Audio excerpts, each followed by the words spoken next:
दोस्तों कभी कभी क्या होता है हमारे जीवन में कि हम अक्सर दूसरों के पास किसी कीमती चीज़ को देख करके अपने जीवन में दुखी हो उठते हैं कि वो चीज़ हमारे पास भी होनी चाहिए और हमारे पास वो चीज़ क्यों नहीं है। और उस चीज़ को पाने के लिए हम बहुत ज़्यादा कष्ट झेलते रहते हैं और बहुत ज़्यादा टेंशन तनाव में रहते हैं। तो दोस्तों मेरा नाम है विष्णु और आप मुझे देख पा रहे हैं विपुल क्लासेस पर, और यही थीम रहने वाली है आज के हमारे इस चैप्टर की। आज हम ये चैप्टर आपका पढ़ते हैं the necklace from class 10th English. तो आइए दोस्तों द नेकलेस की स्टोरी को स्टार्ट करते हैं। तो दोस्तों स्टोरी स्टार्ट कुछ इस प्रकार से होती है कि इसमें दो इम्पोर्टेंट कैरेक्टर होते हैं स्टोरी में। सबसे पहला जो कैरेक्टर आता है वो आता है मिसिस मैटिल्डा। तो मिसिस मैटिल्डा और उसके हस्बैंड है मिस्टर लोइजेल। और एक और कैरेक्टर आता है जो मिसिस मैटिल्डा की एक नेबरिंग फ्रेंड है जिनका नाम है मिसिस फॉरेस्टियर। तो ये दो इम्पोर्टेंट कैरेक्टर मैंने आपको स्टार्टिंग में बताए हैं, और ये तीसरा कैरेक्टर जुड़ जाता है जो कहानी में एक इम्पोर्टेंट रोल निभाता है। तो दोस्तों क्या होता है कि मिसिस मैटिल्डा एक गरीब परिवार से ताल्लुक़ रखती थी और वो एक क्लर्क फैमिली से ताल्लुक़ रखती थी। उनके पास डोरी नहीं थी, यानी देने के लिए दहेज नहीं था, तो इसलिए किसी रिच फैमिली में शादी होने के बारे में वो नहीं सोच सकती थी। लेकिन फिर भी उसकी अभिलाषा थी, वो सोचती रहती थी कि उसके जो शादी हो वो एक बहुत ही अमीर घराने में हो। तो इस तरह के वो ख्याल देखा करती थी, लेकिन ऐसा नहीं हुआ था क्योंकि वो गरीब थे, उनके फादर गरीब थे और वो इतना दहेज जो है नहीं दे सकते थे, यानी डोरी उनके पास नहीं थी। तो इस वजह से मैटिल्डा ने एक्सेप्ट कर लिया था एक ऑर्डिनरी क्लर्क के साथ शादी करने का, और ऑर्डिनरी क्लर्क मिस्टर लोइजेल था। तो अब मिस्टर लोइजेल के साथ उनकी शादी हो जाती है, मतलब मैटिल्डा की शादी हो जाती है। अब दोनों जो है हंसी खुशी से रहने लगते हैं, लेकिन फिर भी जो अंदर की उसकी अभिलाषा है वो उसे परेशान करती रहती है। तो यही चैप्टर में यहाँ पर थीम दिखाई गई है कि किस तरह से मैटिल्डा दूसरों के पास प्रोसेसिंग को देख करके, यानी दूसरों की चीज़ों को देख करके अक्सर दुखी रहती है और अपने जीवन में बहुत ही ज़्यादा वो रूइंड रहती है। तो अब क्या होता है कि उसकी एक पड़ोस की सहेली होती है मिसिस फॉरेस्टियर, और मिसिस फॉरेस्टियर एक बहुत ही रिच लेडी है, बहुत धनी महिला है। तो अक्सर जब मिसिस मैटिल्डा मिसिस फॉरेस्टियर के घर पर जाती है तो वहाँ पर वो आलीशान चीज़ों को देखती है, यानी बहुत अच्छी अच्छी प्लेटें हैं, बहुत अच्छी अच्छी कटलरीज हैं, चम्मचें हैं, बहुत शानदार यानी बहुत ही अच्छे महंगे आइटम उसके घर में हैं। तो अक्सर उन चीज़ों को देख करके मिसिस मैटिल्डा परेशान हो उठती है और वो भी सोचती है अपने ख्यालों में कि उसके पास भी यही कीमती चीज़ें होनी चाहिए, और वो इस चीज़ को लेकर के अक्सर दुखी रहती है, तो नाखुश रहती है। इस वजह से मिस्टर लोइजेल यानी जो हस्बैंड है मिसिस मैटिल्डा के, तो वो भी परेशान रहते हैं अपनी वाइफ को देख करके कि उनकी वाइफ खुश नहीं रहती है। तो हर संभव प्रयास करते हैं वो अपनी वाइफ मिसिस मैटिल्डा को खुश करने का, लेकिन वो खुश नहीं कर पाते हैं क्योंकि वो बहुत ही मतलब लो सैलरी पर काम करते हैं और एक ऑर्डिनरी क्लर्क हैं, उसकी अभिलाषाओं को वो पूरा नहीं कर सकते हैं। तो इस वजह से मिसिस मैटिल्डा जो है वो अक्सर जो है दुखी रहती है और सोचा करती है कि काश वो भी मिसिस फॉरेस्टियर की तरह अमीर होती।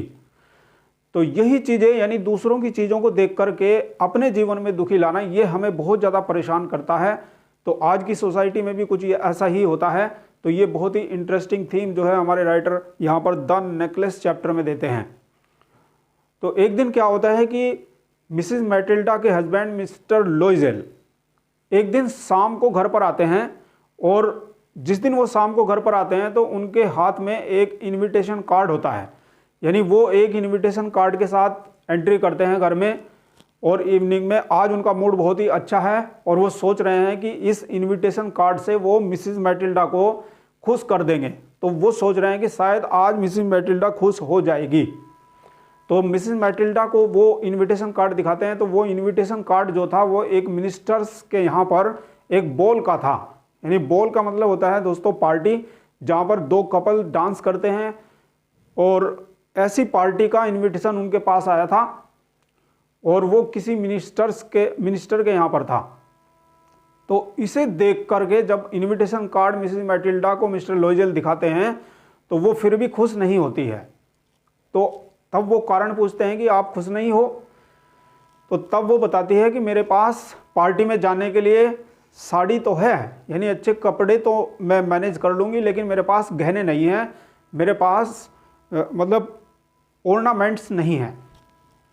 तो अब उसने क्या सोचा, उसने सोचा कि मैं गहने जो है उधार मांग लूँगी मिसेस फॉरेस्टियर से, यानी अपनी फ्रेंड मिसेस फॉरेस्टियर से वो उधार जो है गहने ले लेगी और तब वो पार्टी में चलेगी।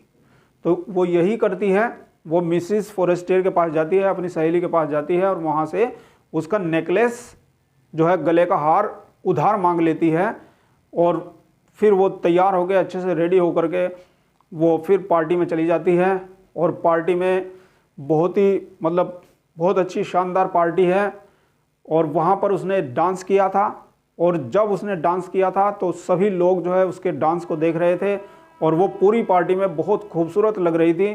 सी was the centre of attraction for all, यानी सभी के लिए वो आकर्षण का केंद्र रही थी, सभी के सभी लोग उसकी तरफ देख रहे थे। She was looking very very beautiful.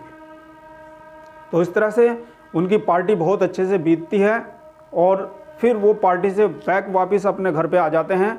और घर पर जैसे ही आते हैं तब जैसे ही मिसेस मैटिल्डा ने गले पर अपने हाथ लगाया तो उसके गले का हार जो है वो गायब था। The necklace was missing. अब जैसे ही गले का हार गायब था, यानी वो खो गया था कहीं पार्टी में, तो एकदम से उसके होश पाकते हो गए भैया। यानी वो उधार मांगा था उसने और वो बहुत ही कीमती हार था, यानी वो एक डायमंड का हार उन्होंने सोचा था। तो किस तरह से अब वो उसे रिप्लेस करते हैं ये यहाँ पे कहानी में दिखाया गया है। तो बड़ी ही ट्विस्टिंग है आगे स्टोरी में।